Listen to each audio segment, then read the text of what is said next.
لیکن اگر آپ نے لانگ ٹرم ٹریٹمنٹ کرنا ہے تو اس کے لیے آپ کو ایک تدرج، آپ کو ایک تربیت کا نظام چاہیے، ایک ماڈل چاہیے. لیکن اس کا مطلب یہ بھی نہیں ہے کہ بالکل آپ دوسری طرف سے جو یعنی ہمارا گول ہے اس کے لیے آپ انتظار کر کے بیٹھے رہیں کہ ہم نے اللہ تعالیٰ کا ایک نظام بھی قائم کرنا ہے. بہرحال اللہ کے نظام قائم کرنا بھی اسلام کا اور دین کا مقصود ہے اور مطلوب ہے، تو اس کے لیے بھی ساتھ ساتھ کوشش ہونی چاہیے. لیکن اس کے لیے آپ کو پہلے ایک جماعت تیار کرنے کے لیے بھی کوشش کرنی چاہیے. کوئی بھی بندہ اگر یہ کہہ رہا ہے کہ میں تزکیے کی بات کر رہا ہوں یا معاشرے کی بلڈ کرنے کی بات کر رہا ہوں، اس کو بھی لوگ لیبل کرنا شروع کر دیتے ہیں کہ آپ کے ساتھ یہ مسئلہ ہے اور آپ فلانے اور ٹمکانے ہو. اور اگر کوئی کہتا ہے کہ جی میں پیورلی ایکٹیویزم کی طرف جانا چاہتا ہوں اور وہ کرنا چاہتا ہوں، تو اس کو بھی لوگ پھر لیبل کرنا شروع کر دیتے ہیں. اگر ہم اس کو مکی دور نہیں کہہ سکتے تو پھر ہم مدنی دور بھی نہیں کہہ سکتے نا.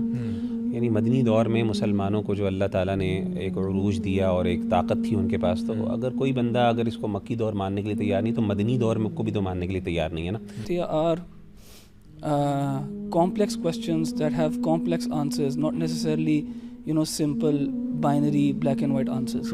دیکھیں جیسے میں نے کہا نا، میں بلیم کرتا ہوں اور میں بلیم وردی سمجھتا ہوں سب ان لوگوں کو، سب مبلغین کو، سب دعات کو، سب علماء کو جو جہاد کا انکار کرتے ہیں، چاہے ایکسپلیسٹلی یا امپلیسٹلی. اب دیکھیں اگر آپ کہہ دیں مثال کے طور پر، اس کے اوپر ہم انشاءاللہ بات بھی کریں گے کہ بھئی جہاد جو ہے نا وہ اسٹیٹ کا کام ہے، آپ کا کام نہیں، آپ نے نہ بات کرنی ہے، بس صرف اسٹیٹ کا کام ہے. یعنی سعودی میں کوئی عالم کہہ دے بھی MBS کا کام ہے جہاد کرنا، تو نہ کرنے والی بات ہوگی نا. تو میں تو کہتا ہوں انڈائریکٹلی آپ انکار ہی کر رہے ہو جہاد. It's not, Islamic world is not a monolith. It's not like کہ جی موراکو سے لے کے تو ملیشیا تک جو ہے وہ ایک ہی فکر اور سوچ اور جو فقہ الواقع جس کو ہم کہتے ہیں وہ سب کی سیم ہے، سب کی ڈفرینٹ ہے. اسی لیے علماء کی ضرورت پڑتی ہے کہ جب آپ کوئی بھی آپ نے فتویٰ لینا ہوتا ہے کہ بھئی اس وقت کیا ہے، یعنی کہ فار ایگزامپل آپ کہتے ہو جہاد کرنا یہ فرض عین ہے، فرض کفایہ ہے، ابھی کرنا ہے نہیں کرنا ہے، کس نے کرنا ہے، ہر ایک کے اوپر ڈفرینٹ حکم اپلائی کرتا ہے. اور اسی لیے بڑا ضروری ہے کہ جس طرح آپ نے کہا نا کہ ہمیں چاہیے کہ ہم اپنے ذرا کمفرٹ زون سے باہر نکلیں اور ان علماء کے ساتھ بیٹھیں اور ڈسکشن کریں. اور جو یہ ایکسکیوز نہیں ہے کہ آپ براڈ اسٹروک کہہ دو ساری پاگل ہیں. ایسا لگتا ہے کہ اب جو ہے نا اس لیول پہ یہ کام نہیں ہو رہا. اگر ہے تو اللہ ماشاء اللہ ہے، ہمارے ہاں علماء ہیں، لیکن وہ اس طرح منظم کام نہیں کر رہے. تو دیکھیں یہ علماء کی ایک ذمہ داری ہے جس سے علماء اسکیپ نہیں کر سکتے. بسم اللہ الرحمن الرحیم. ابھی کچھ دنوں پہلے 12 اکتوبر 2024 کو راجہ ضیاء الحق جو یوتھ کلب کے CEO ہیں، انہوں نے ایک ویڈیو اپلوڈ کی اپنے چینل مولوی ود این ایٹیٹیوڈ کے اوپر.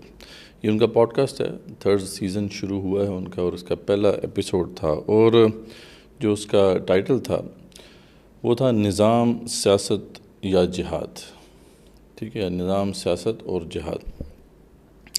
اور اس میں پھر ان تینوں ایشوز کے اوپر بڑی تفصیل سے بات ہوئی. اچھا، یہ اب ہم دیکھ رہے ہیں کہ پورا ایک فینومینون ہے کہ جین زی کو جو 7 اکتوبر کے بعد ایک انجیکشن لگا ہے اوور دا مسلم ورلڈ، یعنی مسلم دنیا کے اندر جو ہے ہم دیکھتے ہیں کہ جین زی جو ہے اب کافی حد تک چارجڈ ہے. اب یہ لوگ جو ہیں بڑے اگریسولی ان لوگوں سے اب سوالات پوچھ رہے ہیں کہ جو ان کو یہ باتیں بتایا کرتے تھے کہ دیکھیں ابھی آپ نے کچھ نہیں کرنا، ابھی تو مکی دور ہے. یا یہ باتیں وہ اپنے نوجوانوں کو یہ سمجھایا کرتے تھے کہ دیکھو حکمرانوں کی جو ہے نا وہ تو اطاعت کرنی ہے، مسلمان حکمران جو بھی کریں تو انہیں بس ان کی اطاعت کرنی ہے.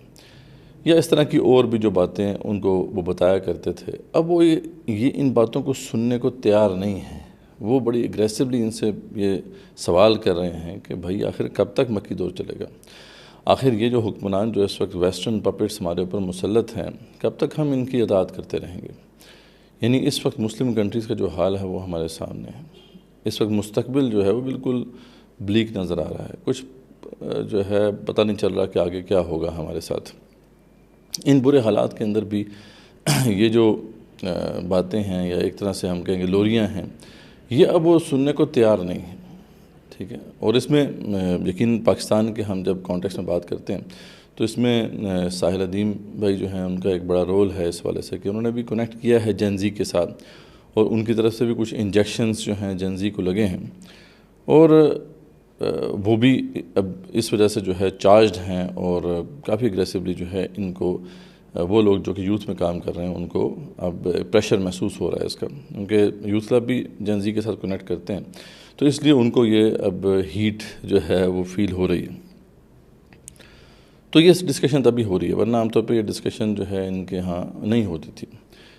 خیر ہمارے بھائی ہیں یوتھ کلب کے جتنے بھی ساتھی ہیں، ضیاء بھائی اور وغیرہ بھائی ہیں، احمد خان بھائی ہیں، یہ سب جو ہیں ہمارے بھائی ہیں، ان سے اچھی بات چیت بھی ہے، ملاقات بھی ہے.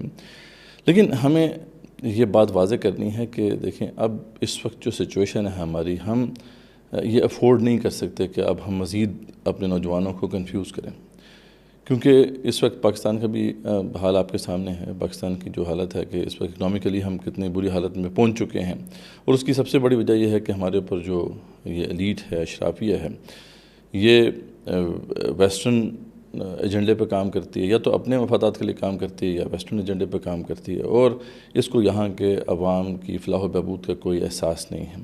اور یہ پورے طریقے سے اب جو ہے مسلط ہو چکے ہیں ہمارے اوپر، اپنے پنجے انہوں نے گاڑ لیے ہیں اقتدار کے اوپر، اور ان کو کوئی ریزسٹنس جو ہے وہ اب نظر نہیں آ رہی. اب دنیا بھر میں جہاں بھی چینج آئی ہے آپ دیکھیں گے تو وہ نوجوانوں نے جو ہے وہ چینج برپا کی ہے. چاہے وہ عرب سپرنگ کو آپ دیکھیں تو اس میں نوجوان کھڑے ہوئے، ابھی ریسنٹلی آپ دیکھ رہے ہیں کہ بنگلہ دیش کے اندر ہوا، وہ نوجوان کھڑے ہوئے. اس سے پہلے بھی ہم انڈونیشیا اور ملائیشیا میں ریفارماسی کے نام سے موومنٹس دیکھ چکے ہیں کہ نوجوان ہی کھڑے ہوئے، اور ان کے کھڑے ہونے سے فائدہ ہوا.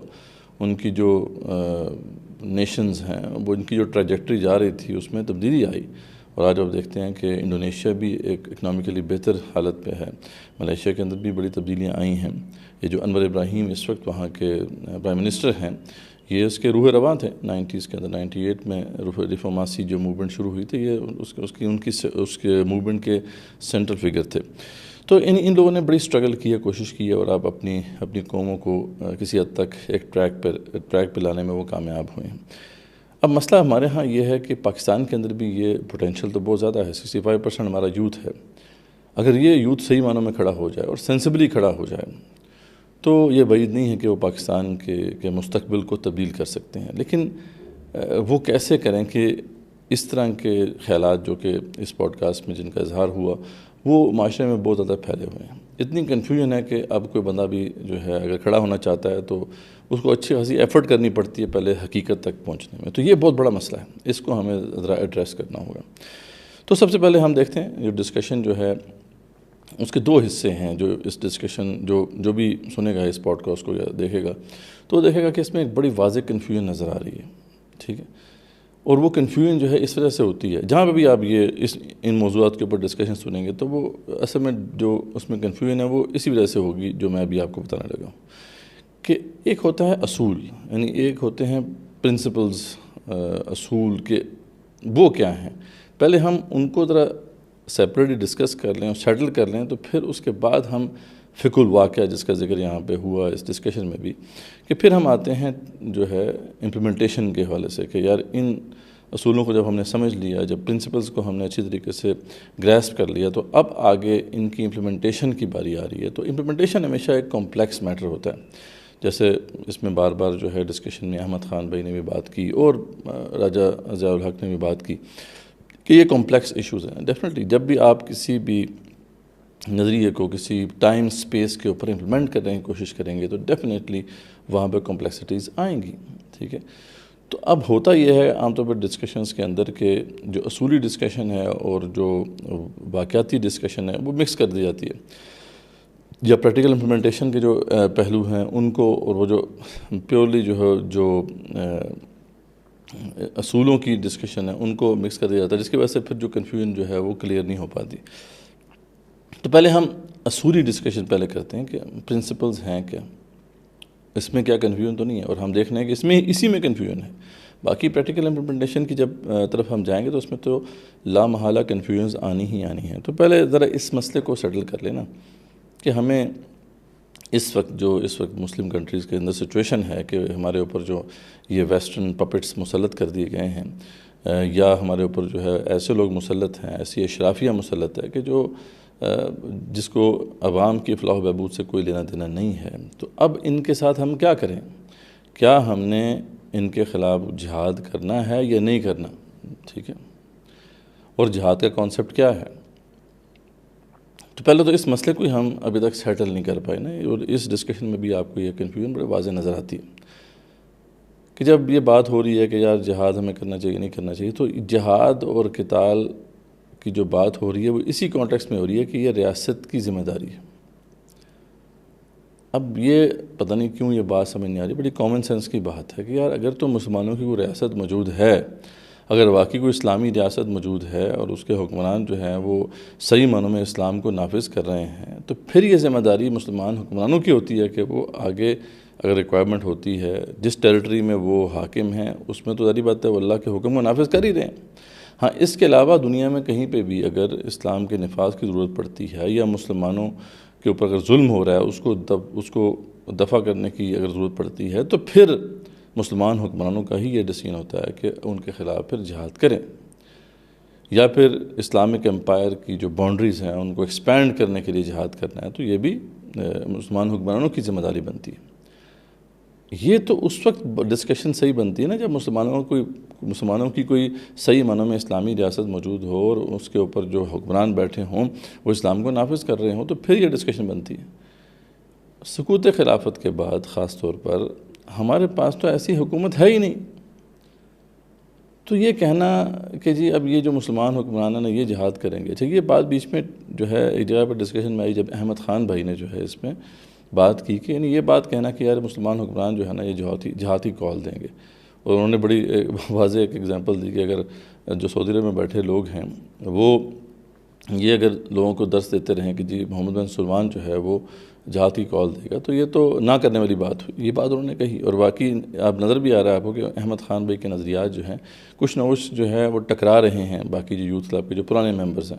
احمد خان بھائی جو ہیں وہ تو بعد میں یوتھ کلب میں آئے ہیں، ابھی ان کے ریسرچ جو ونگ ہے اس کے وہ ہیڈ ہیں، لیکن یہ کہ وہ بعد میں آئے، لیکن ان کے نظریات میں آپ کو کچھ تبدیلی نظر آ رہی ہے۔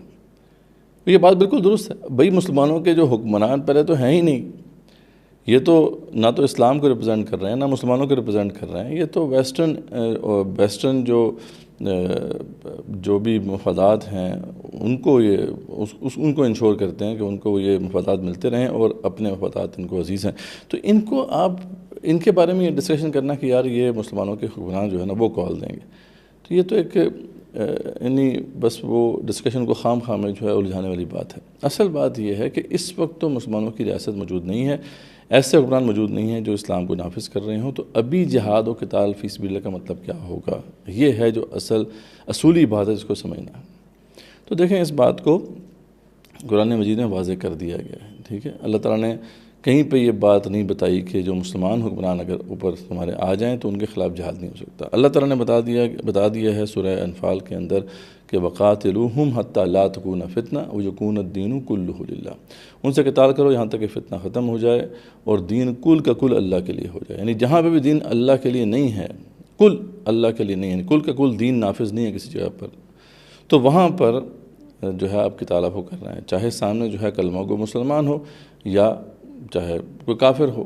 ہاں لیکن اصل بات وہ ہے، لیکن یہاں پہ ہم بھی بات کہتے ہیں کہ اس کی پریکٹیکل امپلیمنٹیشن کیسے ہوگی وہ ہم ڈسکس کرتے ہیں، لیکن پہلے یہ پرنسپل تو اچھی طرح گریسپ کر لینا۔ ہم یہ نہیں کہہ رہے کہ آپ جو ہے بندوق لے کے ان جو اس وقت مسلمانوں کے حکمران ہیں ان کے خلاف کھڑے ہو جائیں، یہ بالکل صحیح بات ہے کہ ان کے خلاف کھڑا ہونا جو ہے اس سے بڑا فتنہ آنے کا خدشہ ہے، یہ بالکل بھی ریکمینڈڈ نہیں ہے، ہم کبھی بھی یہ ریکمینڈ نہیں کر رہے، لیکن ہم یہ بات کر رہے ہیں کہ یہ تو اس وقت کا ایشو ہے نا اس ماڈرن دنیا کا جس میں ہم رہ رہے ہیں، یہاں پہ کانفلکٹ کی جو ڈائمینشنز ہیں وہ بالکل چینج ہو چکی ہیں، تو اس کو ہم بعد میں سمجھیں گے، لیکن پہلے پرنسپل تو سمجھ لینا کہ کیا ہے۔ تاریخ میں ہم نے دیکھا بہت سے ایسے مسلمان حکمران ہیں جنہوں نے پہلے مسلمانوں کے خلاف ان کو لڑنا پڑا ہے، اور اس پہ ہمارے دو بڑے فقیہ جو ہیں اس وقت موجود تھے جب امت مسلمہ میں یہ حالات آئے تھے، جب خلافت بنو عباس کے اوپر تاتاریوں کا حملہ ہوا تھا، منگولز کا حملہ ہوا تھا، تو اس وقت ہم پہلے بھی بتا چکے ہیں، بارہا اس کا ذکر کر چکے ہیں کہ اس وقت جو ہے ابن تیمیہ موجود تھے، بہت بڑے امام ہیں، اس کے بعد انہی کے شاگرد ہیں ابن کثیر جو تفسیر کے بہت بڑے امام ہیں، دونوں کا موقف جو ہے بالکل واضح ہے۔ ابن تیمیہ نے بھی یہ بات کی تھی کہ دیکھیں اگر یہ کیونکہ اس وقت جو یہ معاملہ یہ ہو رہا تھا کہ جو نئے کچھ تتاری مسلمان ہوئے تھے جو ان کے سلطان وغیرہ تھے یا ان کے کچھ عمرا تھے، تو وہ مسلمان تو ہو گئے تھے لیکن انہوں نے قرآن نافذ نہیں کیا، بلکہ جو چنگیز خان نے قانون نافذ کر دیا تھا۔ تو اب ان کے بارے میں سوال کیا گیا کہ اب کیا کیا جائے، تو کلمہ گو ہیں مسلمان، تو اب ان کے خلاف کیا ہم قتال کریں یا نہ کریں، ٹھیک ہے، کیونکہ یہ بات صحیح ہے جیسے احمد خان بھائی نے بھی کی بات کہ جہاد قتال کے معنوں میں لیا جاتا تھا، کبھی بھی اس میں فرق کبھی بھی نہیں تھا، لیکن تو جو ہے ہم بتائیں گے جہاد و قتال کے ریلیشن شپ کیا ہے، فرق نہیں ہے جہاد و قتال کے اندر، لیکن ایک پروسیس ہے جس کو ہمیں اچھی طرح سمجھنا ہے۔ خیر اس پہ ہم آتے ہیں، لیکن پہلے اس کو سمجھیں کہ اس وقت جب ان سے کہا گیا کہ کلمہ گو مسلمان ہے، تو انہوں نے کہا تو بے شک کلمہ گو مسلمان ہو، اللہ کا حکم آ چکا ہے کہ وقاتلوہم حتی لا تکون فتنہ ویکون الدین کلہ للہ، ان سے قتال کرو یہاں تک کہ فتنہ ختم ہو جائے اور دین کل کے اللہ کے لیے ہو جائے۔ اب یہ آپ اسکرین پہ دیکھ سکتے ہیں، یہ مجموعہ فتاویٰ کے اندر ان کا فتویٰ ابن تیمیہ کا موجود ہے۔ الحمدللہ ہر وہ گروہ جو اسلام کے ظاہر و متواتر احکام و شرائع میں سے کسی بھی حکم کو قائم کرنے سے اجتناب برتے تو وہ یہ طائفہ ممتنع ہے۔ یہ بیسیکلی ایک ایسا گروہ ہوتا ہے جو اللہ کے احکامات میں سے کسی ایک کو بھی جو ہے نافذ نہ کر رہا ہو۔ یہاں بات یہ نہیں ہو رہی کہ تمام شریعت کے احکامات جو ہے وہ نافذ نہیں کر رہے، بلکہ ایک حکم بھی اگر نافذ نہیں کرتے تو وہ اسی حکم میں آ جاتے ہیں، چاہے یہ ان تتاریوں کی قوم میں سے ہوں یا ان کے علاوہ ہوں۔ ان سے قتال فرض ہے، یعنی چاہے وہ تتاری ہوں یا غیر تتاری ہوں، ان سے قتال فرض ہے، کیونکہ اللہ کا حکم یہ ہے کہ تم ان سے قتال کرو۔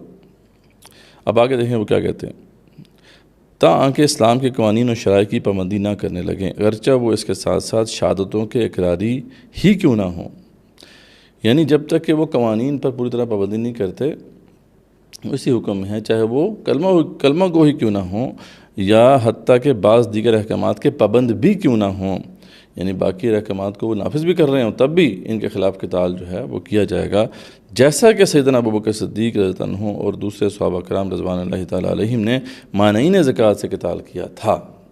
سبحان اللہ۔ تو کتنی کلیئرٹی کے ساتھ ابن تیمیہ نے واضح کر دیا کہ اگر کلمہ گو جو مسلمانوں کے امراء ہیں ان کے خلاف قتال نہیں ہو سکتا تو اس کے خلاف سب سے بڑی دلیل جو ہے ابوبکر صدیق رضی اللہ عنہ کی ہے کہ انہوں نے مانعین زکوٰۃ جو زکوٰۃ نہیں دے رہے تھے اسٹیٹ کو، ان کے خلاف باقاعدہ قتال کیا تھا، جبکہ وہ کلمہ گو تھے، باقی احکامات کو ماننے والے تھے، ان کو امپلیمنٹ کرنے والے تھے، تب بھی ان کے خلاف جو ہے قتال کیا گیا۔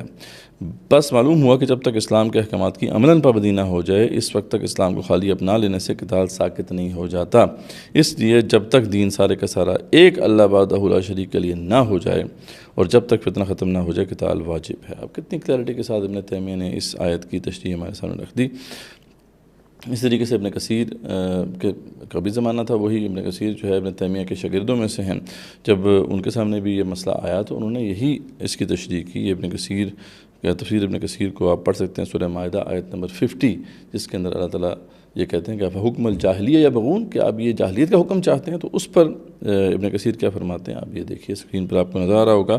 یہاں اللہ تعالیٰ اس شخص پر نکیر فرما رہا ہے جو اللہ کے محکم فیصلے کو چھوڑ کر کہیں جاتا ہے، جبکہ اللہ کا وہ فیصلہ ہر خیر پر مشتمل ہے اور ہر شر سے مانے ہے، مگر یہ شخص اس کو چھوڑ کر اور چیزوں کی طرف جاتا ہے، خواہ وہ آرا ہوں یا وضع کر لی گئی اشیاء، یعنی لوگوں کی آرا ہوں یا اپنے پاس ہی انہوں نے قوانین گھڑ لیے ہیں جنہیں انسانوں نے ہی مقرر ٹھہرا لیا ہے بغیر اس کے کہ ان پر شریعت سے کوئی سند ہو، جیسا کہ اہل جاہلیت اپنے حکم اور قانون کے لیے اپنی ضلالتوں اور جہالتوں کو مقرر ٹھہرا لیتے تھے جن کو وہ اپنی آرا اور ہوا سے اختیار کر لیتے، اور جس طرح یہ تتارین شاہی فرامین کی بنیاد پر اپنا حکم اور قانون چلاتے ہیں جن کا ماخذ ان کے بادشاہ چنگیز خان کا وضع کیا ہوا قانون ہے، یعنی یہ جو یاسا جسے کہتے تھے یا یاسک جسے کہتے ہیں، اور جو کہ ایک مجموعہ قوانین سے عبارت ہے جو اس نے مختلف شریعتوں سے نکال کر اکٹھے کیے تھے۔ یہ چنگیز خان کا ایک قانون تھا جس میں مختلف جو ہے شریعتوں سے چیزیں لی گئی تھیں، اس میں کچھ چنگیز خان کے اپنے بھی وضع کیے گئے قوانین تھے، ان کو ان لوگوں نے نافذ کرنا شروع کر دیا، وہ جو نئے نئے مسلمان ہوئے تھے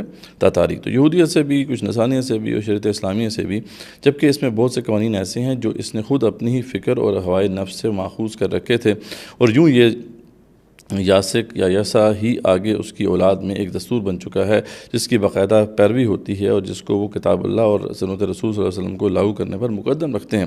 بس جو شخص ایسا کرتا ہے وہ کافر ہے، اس سے قتال واجب ہے تاکہ وہ اللہ اس کے رسول صلی اللہ علیہ وسلم کے قانون کی جانب پھر نہ آئے، یہاں تک کہ ہر معاملے میں خواہ کوئی معاملہ چھوٹا ہو یا بڑا وہ اللہ اور رسول صلی اللہ علیہ وسلم کو ہی فیصل اور حکم نہ ماننے لگے۔ تو سبحان اللہ، ان ائمہ کرام کی یہ تفصیل کتنی واضح ہے۔ تو یعنی یہ پہلے سمجھ لینا چاہیے کہ یہیں پہ کنفیوژن کریٹ کر دی گئی ہے، بتا دیا گیا کہ دیکھیں جی ہم نے تو قتال جو ہے وہ حکمرانوں سے کہنا ہے کہ وہ کریں یا حکمرانوں پہ پریشر ڈالنا ہے کہ وہ قتال کریں۔ تو بھائی پہلے ان حکمرانوں کو تو صحیح کرنے کے لیے جو ہے آپ کو سٹرگل کرنی پڑے گی۔ اب ہم یعنی یہ اصولی بات اگر ہم سمجھ لیتے ہیں نا تو پھر ہمیں آگے مسئلہ سمجھنا جو ہے ہمارے لیے آسان ہوگا۔ اب ہم آتے ہیں پریکٹیکل امپلیمنٹیشن کی طرف۔ یہ تو بات واضح ہو گئی کہ کہیں پہ بھی اگر اللہ کے احکامات نافذ نہیں ہیں، چاہے وہ کافر وہاں پہ یہ غیر اللہ کا قانون نافذ کیے ہوں یا کلمہ گو مسلمان، ان کے خلاف جہاد ہوگا، قتال ہوگا، ٹھیک ہے۔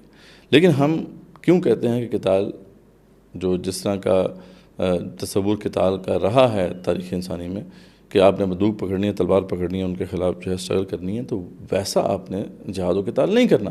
ہم اس بات کو بالکل بھی نہیں ایڈوکیٹ کرتے، اس کی بالکل بھی جو ایڈوکیسی نہیں کرتے کہ آپ ان کے خلاف جو ہے بندوق لے کے کھڑے ہو جائیں۔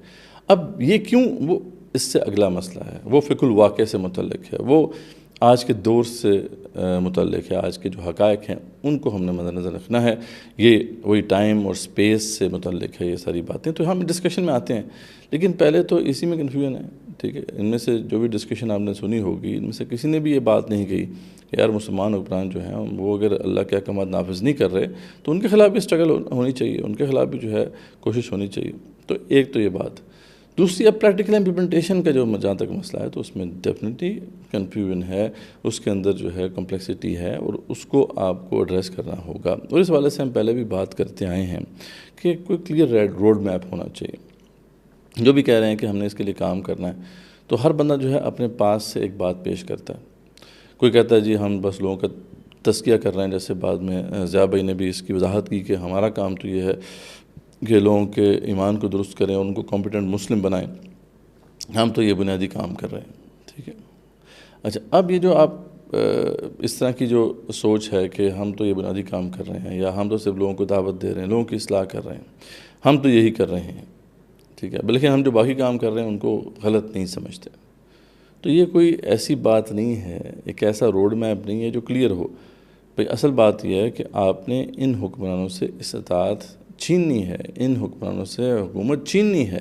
اصل مسئلہ یہ ہے، پہلے بھی جہاد و قتال کا ایک ہی مقصد ہوتا تھا کہ جو بھی اولو الامر طبقات ہیں ان سے طاقت آپ نے چھیننی ہے، اس لیے کیونکہ یہ جو طاقت ہے اس کا غلط استعمال کیا جا رہا ہے، اللہ کے احکامات نافذ نہیں ہو رہے، تو آپ ان سے چھینیں گے اور اللہ کے احکامات کو نافذ کریں گے، ٹھیک ہے۔ لیکن آج کے کانٹیکس میں کیسے ہوگا؟ اب آپ کے پاس کوئی روڈ میپ ہونا چاہیے، آپ بتائیں کہ یار ٹھیک ہے یہ سٹیپ 1 ہے، سٹیپ 2 یہ ہے کہ اس کے بعد ہم یہ کریں گے، سٹیپ 3 یہ کریں گے، سٹیپ 4 یہ کریں گے، یہاں تک کہ جتنے مطلب 100 سٹیپ پہ جا کے ہم ان حکمرانوں سے جو ہے حکومت چھین لیں گے۔ یہ ہوتا ہے کلیئر روڈ میپ۔ اب آپ یہ کہہ رہے ہیں ہم تو صرف لوگوں کو تیار کر رہے ہیں، کمپیٹنٹ مسلم تیار کر رہے ہیں۔ اچھا، پھر اگلا سٹیپ کیا ہوگا؟ آگے کیا آپ کی ذمہ داری نہیں ہے؟ آپ کا کام صرف لوگوں کو بتا دینا ہے کہ بس ٹھیک ہے آپ اچھے مسلمان بن جائیں، باقی اس سے آگے کس نے بتانا ہے ان کو؟ تو اسی لیے آپ دیکھتے ہیں کہ جتنے بھی لوگ یہاں پہ کام کر رہے ہیں ان کے ہاں آپ کو یہ واضح نظر آ رہا ہے کہ یا تو روڈ میپ جو ہے وہ کمپلیٹ ہی نہیں ہے، یا پھر جو روڈ میپ دیا گیا ہے وہ ناقص ہے۔ ناقص اس لحاظ سے ہے کہ وہ ان مینز پر وہ رلائی کر رہے ہیں کہ جو کارآمد نہیں، افیکٹو نہیں ہے۔ دنیا کا جو معاملہ ہے نا، جو ٹائم اور سپیس میں جو کام ہوتے ہیں، یاد رکھیں اس کا ایک اصول ہے۔ اس کا اصول یہ ہے کہ کام جو بھی ہوتے ہیں ان کے لیے جو ریکوائرڈ وسائل ہیں وہ جب تک کہ آپ بروکار نہیں لائیں گے وہ کام نہیں ہوگا۔ مطلب فار ایگزامپل آپ نے یہاں سے 2-3 گھنٹے میں 3-4 گھنٹے میں آپ نے لاہور پہنچنا ہے، تو آپ کے لیے ڈیفینیٹلی آپ کو گاڑی چاہیے، آپ کو بس چاہیے۔ اگر آپ کہتے ہیں کہ نہیں میں گھوڑا گاڑی پہ بیٹھ کے ہی جو ہے یہ کام کر لوں گا، تو آپ ایک انیفیکٹو مین کے اوپر رلائی کر رہے ہیں۔ آپ کی جو اسٹریٹجی ہے وہ ناقص ہے، ٹھیک ہے۔ یہاں پہ آپ کی مرضی پہ چیز ڈیپینڈ نہیں کرتی ہے کہ آپ کیا چاہتے ہیں، آپ کیا سوچتے ہیں۔ یہاں پہ تو آپ کو دیکھنا ہوگا کہ آبجیکٹیولی جو ہے کیا چیز افیکٹو ہے، کیا چیز ورک کرتی ہے۔ یعنی ہمارے ہاں یہ سوچ کا زاویہ بالکل بھی چینج نہیں ہو رہا۔ ہر بندے نے اپنی سوچ کے مطابق ایک بات کر لی ہے اور وہ اس سے ہٹنے کو تیار نہیں ہے۔ حالانکہ جب اسے کہا جاتا ہے کہ اس کو جسٹیفائی کریں، کیا اس طرح اور بھی کہیں پہ چینج آئی ہے، تو وہ کہتے ہیں نہیں اور بے شک چینج نہ آئی ہو، بس یہ طریقہ جو ہے میرا ہے، اس سے ہی چینج آئے گی۔ بے شک آپ اس کو 100 دلائل بھی دے دیں کہ بھائی اس سے چینج نہیں آ سکتی، آپ کا طریقہ کار جو ہے انیفیکٹو ہے، لیکن وہ سننے کو تیار نہیں ہوتا۔ تو یہ جو معاملہ ہے نا کہ کیسے اس کو امپلیمنٹ کرنا ہے، اس کے اندر ڈسکشن ہمیں کرنی ہے۔ لیکن پہلے تو جو اصولی ڈسکشن ہے وہ تو کلیئر ہونا۔ جب اصولی ڈسکشن ہی کلیئر نہیں ہوگی تو اس میں پھر آپ اس کمپلیکسٹی کو ایڈ کر دیں گے تو پھر کمپلیکسٹی پہ کمپلیکسٹی بڑھ جائے گی، یہاں تک کہ پھر ایسی کمپلیکسٹی بنے گی کہ جو ہے کسی کو کچھ سمجھ نہیں آئے گا اور کنفیوژن کریٹ ہو جائے گی. تو یہی آپ دیکھ سکتے ہیں کہ اس ڈسکشن میں بھی آپ کو ملے گا. یہ صرف اس پوڈ کاسٹ کی ڈسکشن نہیں ہے, یہ ہر جگہ پہ آپ اس موضوع کے اوپر ڈسکشن کر کے دیکھ لیں, یہی گڑبڑ ہو کے جو ہے آپ کو آخرکار رزلٹ کچھ بھی نظر نہیں آتا.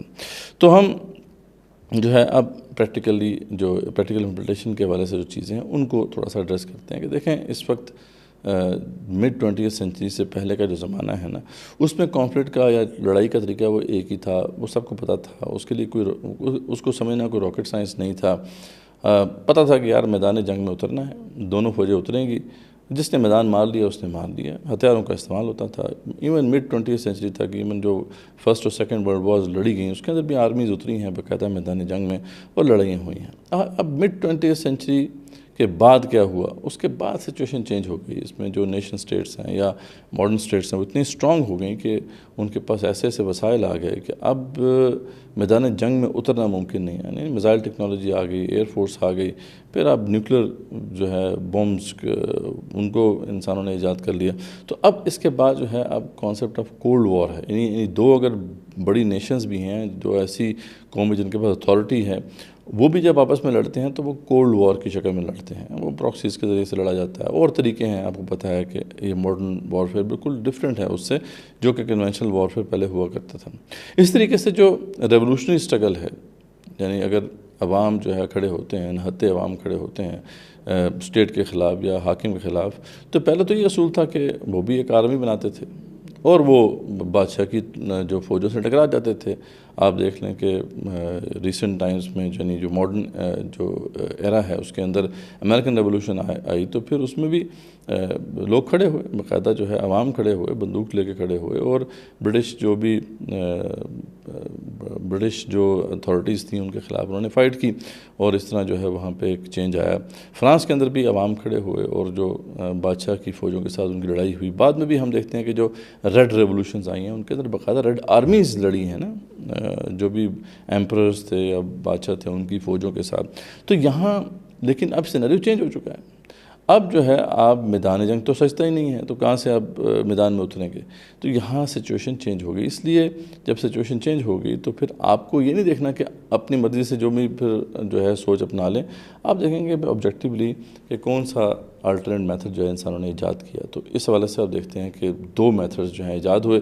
ایک گریلا وارفیئر کا طریقہ ایجاد ہوا اور دوسرا جو ہے سول ریزسٹنس کا, سول مزاحمت کا طریقہ ایجاد ہوا. گریلا وارفیئر کا طریقہ جو تھا وہ بڑا واضح تھا کہ کیونکہ یہ جو ملٹری آرسنل ہے تو بہت ڈیوسٹیٹنگ, اس کے خلاف آپ کھڑے نہیں ہو سکتے آرام سے, لیکن اس کی ڈپلائمنٹ کاسٹ بہت زیادہ ہے. تو جہاں پہ بھی فورن آکوپیشن ہو گئی ہے یا جہاں اسٹیٹ کو تباہ کر دیا گیا ہے, اسٹیٹ انسٹیٹیوشنز تباہ کر دیے گئے ہیں اور باہر سے آکوپائڈ فورسز وہاں پہ آ چکی ہیں, تو وہاں پہ جو ہے اب جو میتھڈ آف چوائس ہے وہ یہی ہے گریلا وارفیئر کا, کہ آپ زیادہ سے زیادہ اس کو انگیج کرتے ہیں اس ملٹری آرسنل کو, تاکہ جو اس کو ڈپلائے کرنے والی اتھارٹی ہے وہ اکنامکلی سفر کرے, جیسا کہ ابھی فلسطین میں بھی آپ کو نظر آ رہا ہے.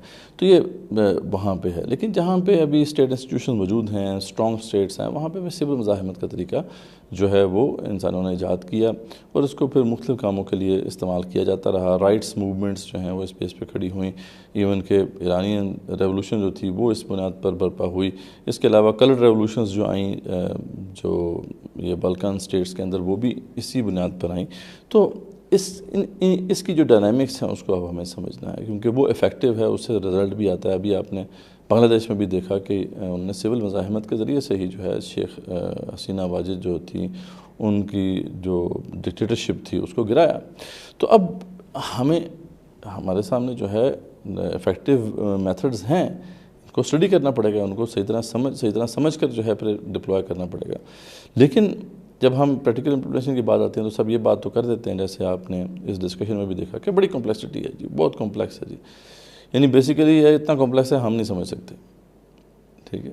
اور ایک ہی جو بات ہے جو کہ پچھلے کچھ دنوں پہلے جو ایک پروگرام ہوا تھا جس پہ ہم نے بھی ایک ولاگ کیا تھا, شفا اسٹوڈنٹ سوسائٹی نے جو آرگنائز کیا تھا سس 2024 کے دوران ایک پینل ڈسکشن جو تھی اس کو جو ہے منعقد کیا تھا. تو اس کے اندر بھی یہ باتیں آئی تھیں اور سارے دین بھائی نے بھی اس میں ایک اسٹریٹجی کا ذکر کیا تھا. اب ہم جانتے ہیں کہ وہ اسٹریٹجی جو ہے وہ کرامت نہیں ہے. ہم نے اس پہ بھی بات کی تھی. تو اس پہ بھی اس پروگرام میں بھی اسی جو ہے اسٹریٹجی پہ زیادہ بات ہوئی جو ساحر ندیم صاحب نے ابھی ریسنٹلی جو ہے وہ سسٹ 2024 کے پروگرام میں جو ہے ڈسکس کی کہ دیکھیں ہمیں فلسطین کے لیے کچھ کرنا چاہیے. سوال یہ تھا کہ کیا کرنا چاہیے. تو اس کے لیے انہوں نے کہا کہ ہمیں جو ہے حکمرانوں کو کہنا چاہیے کہ وہ اس کے لیے کھڑے ہوں. اچھا, حکمرانوں کے بارے میں جب بات آئی تو وہ تو یہ بات نہیں مان رہے, تو کیا کریں. تو انہوں نے کہا پھر جو وہ لوگ ہیں, وہ لوگ جن کے پاس اتھارٹی ہے اس حوالے سے, اور اسلام نے ان کو یہ اتھارٹی دی ہے کہ وہ حکمرانوں کو سیدھے راہ پہ رکھیں, ان کو پھر ہمیں جو ہے کہنا چاہیے. وہ کون ہیں؟ وہ علماء ہیں. اچھا, جب علماء کے بارے میں بات ہوئی کہ علماء یہ کام نہیں کر رہے, تو انہوں نے کہا کہ پھر یوتھ کو پریشرائز کرنا چاہیے علماء کو کہ علماء جو ہے اپنی ڈیوٹی صحیح طریقے سے سر انجام دیں. تو اسی پہ اس پروگرام میں بھی بات ہوئی کہ دیکھیں جو علماء ہیں وہ ایسا کام نہیں کر رہے. تو اس میں ہم احمد خان بھائی کو جو ہے یہ کریڈٹ جاتا ہے کہ انہوں نے اس بات کو تسلیم کیا. حالانکہ یوتھ کلب کا جو اوورال مزاج ہے وہ ایسی بات کبھی نہیں کرتے. اور آپ نے دیکھا کہ جو باقی جو ساتھی تھے, ضیاء بھائی ہیں یا مغیرہ بھائی ہیں, وہ ریزسٹ کر رہے تھے. یعنی تو ٹھیک ہے ریزسٹ نہ بھی کر رہے ہوں تو, لیکن انہوں نے پھر بھی جو ہے علماء کی طرف سے ایک اپالوجی پیش کرنے کی کوشش کی کہ وہ کیوں کھڑے نہیں ہو رہے. لیکن احمد خان بھائی نے بڑے واضح طور پہ کہا کہ دیکھیں یہ اب جب ان کی یہ رسپانسبلٹی ہے, جب ان کو یہ سٹیٹس ملا ہے اسلام کے اندر, اور وہ اس کی وجہ سے جو ان کو رسپیکٹ ملتی ہے, تو بہرحال اس کے پھر تقاضے بھی ان کو پورے کرنے ہیں, اور وہ تقاضے پورے نہیں کر رہے. ٹھیک ہے, تو واضح طور پہ انہوں نے کہا اور اس میں ان کو زیادہ کرنا ہوگا. باقی ٹھیک ہے, اپالوجی جو پیش کی گئی علماء کی طرف سے, چاہے ضیاء بھائی نے کی یا مغیرہ بھائی نے کی, وہ اپنی جگہ پر ہے. تو یہ بات ٹھیک ہے, علماء کی یہ ذمہ داری ہے کہ اپنے حکمرانوں کو جو ہے سیدھی راہ پہ رکھیں, ان کی اکاؤنٹیبلٹی کریں. لیکن وہی بات ہے کہ ہمارے علماء یہ کام نہیں کر رہے. ٹھیک ہے, تو اب ہمیں کیا کرنا ہے؟ ٹھیک ہے, کیا ہمارے پاس کوئی ایسا راستہ ہے کہ ہم کچھ کر سکیں؟ تو یہ تو وہی بات ہوگی نا کہ یار حکمران تو ایسا نہیں کر رہے, تو ٹھیک ہے حکمران ایسا نہیں کر رہے, تو کیا ہم آرام سے بیٹھ جائیں گے؟ ہماری کوئی رسپانسبلٹی نہیں ہے. اور اگر ہم یہ کہتے ہیں کہ علماء ایسا نہیں کر رہے, علماء اپنا حق ادا نہیں کر رہے, تو کیا ہم آرام سے بیٹھ جائیں گے؟ تو اس طریقے سے تو پھر ہماری حالت اسی طرح رہے گی جس طرح سے پہلے ہے. ٹھیک ہے, تو ہم سے تو بہتر جو ہے وہ سیکولرز اور لیفٹسٹ ہیں کہ جو پھر جو ہے ان کے نظریات ایسے ہیں کہ وہ کھڑے ہو جاتے ہیں ظالم حکمرانوں کے خلاف. لیکن جو دینی طبقہ ہے, اس سے جو متعلقہ یا اس سے جو اٹیچ نوجوان مسلمان ہیں, ان کو تو ہم نے یہی جو ہے کنفیوژن دی ہوئی ہے کہ دیکھیں آپ نے تو کچھ نہیں کرنا. اور مغیرہ بھائی نے بھی اس میں 2-3 دفعہ بات کی کہ دیکھیں ہم تو اپنی استطاعت کے مطابق ہی مکلف ہیں. ٹھیک ہے, اگر ہم اپنے گھر کے اندر اتھارٹی رکھتے ہیں تو اس پہ مکلف ہیں, اگر ہم کسی آئلینڈ میں رہتے ہیں تو آئلینڈ کے حوالے سے مکلف ہیں, شہر میں رہتے ہیں تو اس کے حوالے سے. تو بھائی بات یہ ہے کہ اگر تو ہم مکلف ہی نہیں ہیں اس کے کہ جو ہماری ڈومینین, ہماری اتھارٹی سے بیونڈ کوئی چیز ہے, تو پھر ڈسکشن کرنے کا فائدہ کیا ہے؟ پھر صاحب کہہ دیں یار ہمارا یہ کام ہے ہی نہیں. اور یہی بیسیکلی کہا جا رہا ہے. لیکن کیونکہ اب پریشر آ رہا ہے تو اس وجہ سے اس کو جو ہے کمپلیکس طریقے سے پیش کیا جا رہا ہے تاکہ جو نوجوان ہیں وہ مزید کنفیوز ہوں. تو نوجوانوں کو کنفیوز کرنے کے بجائے صاف بتا دیں بھائی کہ یہ کوئی ضروری نہیں ہے. اس لیے آپ دیکھ رہے ہوں گے اس ڈسکشن کے اندر کہ بار بار یہ بات آتی ہے کہ یہ کرنا چاہیے, یہ اچھا ہے, ہمیں ضرور کرنا چاہیے. کرنا چاہیے کا مطلب کیا ہے کہ اگر نہ بھی کریں تو کوئی ایسا مسئلہ نہیں, کرنا چاہیے. یعنی اٹس گڈ کہ وہ کر رہا ہے, ہم اس کو سپورٹ کریں گے, but it is not some thing mandatory.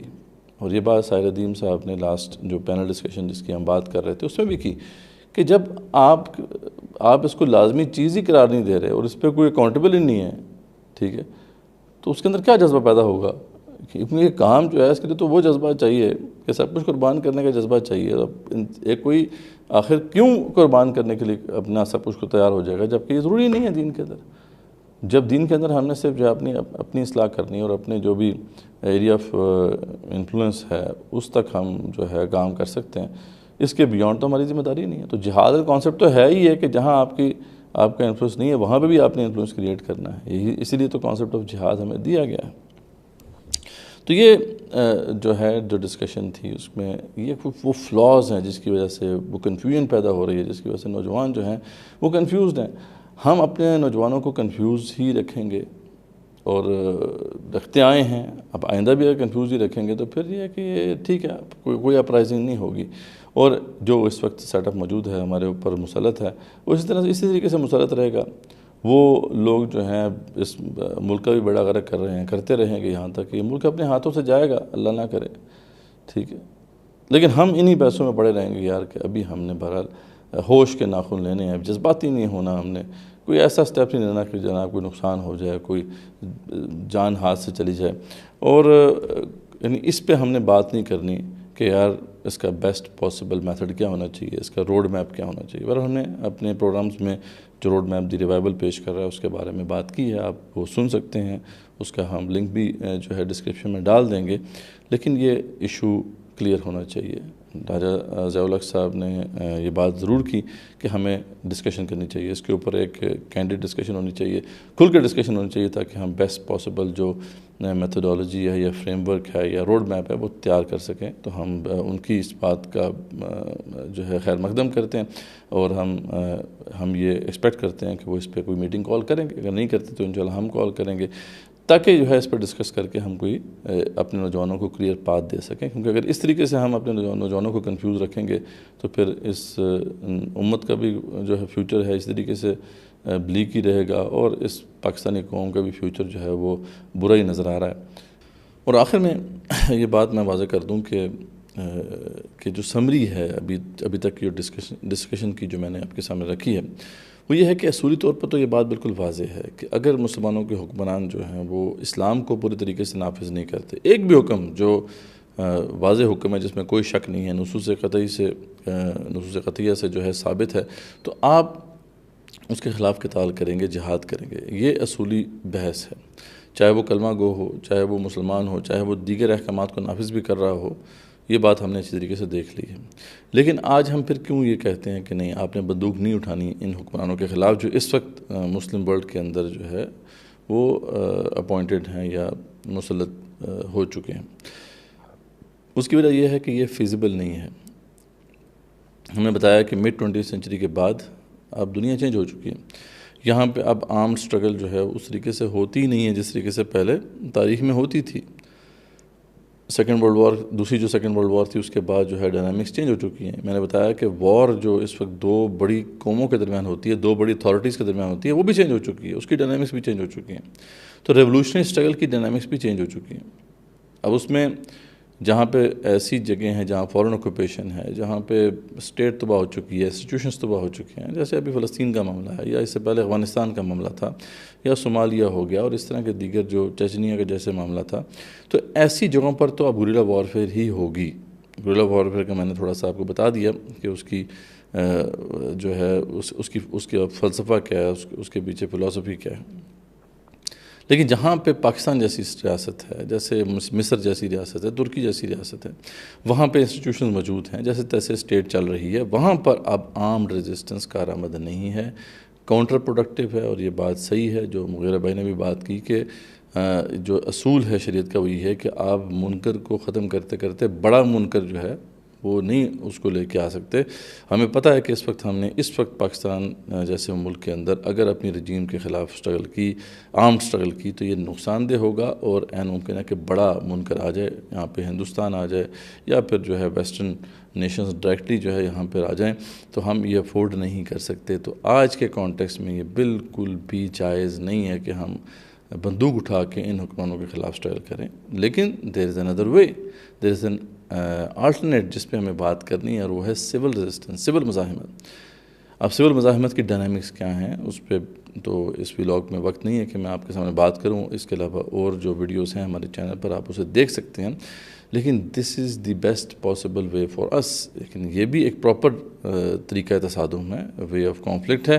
اس کے اوپر بھی جیسے گوریلا وارفیئر کے اوپر آپ دیکھتے ہیں کہ thousands of P H Ds ہو چکی ہیں، اس کے اوپر بھی thousands of P H Ds ہو چکی ہیں. اس کی ڈائنامکس کو جو ہے ایکسپلین کیا گیا ہے، اس کو سمجھنے کی ضرورت ہے تاکہ ہم ایفیکٹو سٹرگل لانچ کر سکیں. یہ بالکل اس کے سمجھ لیں کہ ہم پلہ ہے، یہ جہاد و قتال جو پہلے ہوا کرتا تھا اس کے بالکل پیرلل ایک طریقہ تصادم ہے جس کو ہمیں سمجھنا ہے.